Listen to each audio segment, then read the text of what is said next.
શું બનાવે છે? બહુ મસ્ત સ્મેલ આવે છે. આલુ પરોઠા બનાવું છું. જો આલુ પરોઠામાં હું લઈશ બાફેલું બટેકું લઈશ, ઝીણી સુધારેલી કોબી, ઝીણો સુધારેલો કાંદો, લીલી મેથી, લીલા ધાણા, ધાણા જીરું, ગરમ મસાલો, મરચું, આ બધું મિક્સ કરી હળદર, નાખ્યું છે. ચાટ મસાલો, મીઠું, ખાંડ. એટલે આ મિક્સ છે કે આલુ જ? આ મિક્સ છે. આ બધું મિક્સ કર્યું મેં મસાલો. બરાબર. હવે આનો હું પરોઠો બનાવીશ.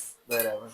તો આજે મજા આવવાની છે એમ ને? હા, મજા જ આવે ને. આ એક તૈયાર થઈ ગયો છે. હા, આલુ પરોઠા કોને ના ભાવે.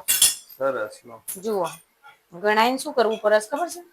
2 રોટલીના પડ બનાવે અને પછી અંદર મસાલો ગોઠવી દે. આપણે એમ નથી કરવાનું. તો આપણે ડાયરેક્ટ એક પરોઠાનું સ્ટફિંગ તૈયાર કરવાનું અને ડાયરેક્ટ જ બનાવવાનું. એટલે ફાટે નહીં. નહીં ફાટે. કેમ ના ફાટે એનું કારણ હું તમને કહું.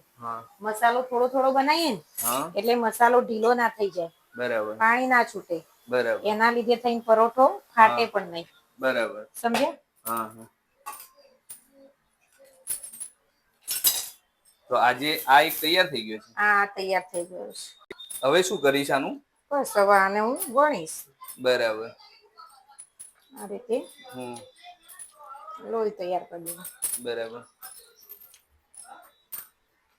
મસાલો થોડો થોડોક બનાવીએ ને એટલે મસાલાનું પાણી ના છૂટે, ઢીલો ના પડે.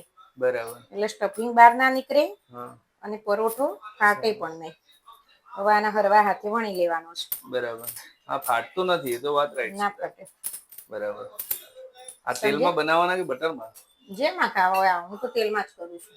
બટર જ મારા છોકરાનું ભાવે ના ભાવે. બરાબર.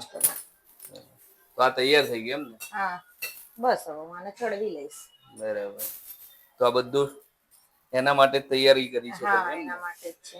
એકલા આલુ પરોઠા ભાવતા નથી. બધું હોય શાકભાજી મજા આવે. બરાબર. તો દોસ્તો તમે પણ બનાવો આલુ પરોઠા, મિક્સ વેજીટેબલ પરોઠા બનાવો. હા, મારી વાઈફ તો બહુ મસ્ત બનાવે છે. ચાલો તમે પણ ખાવા.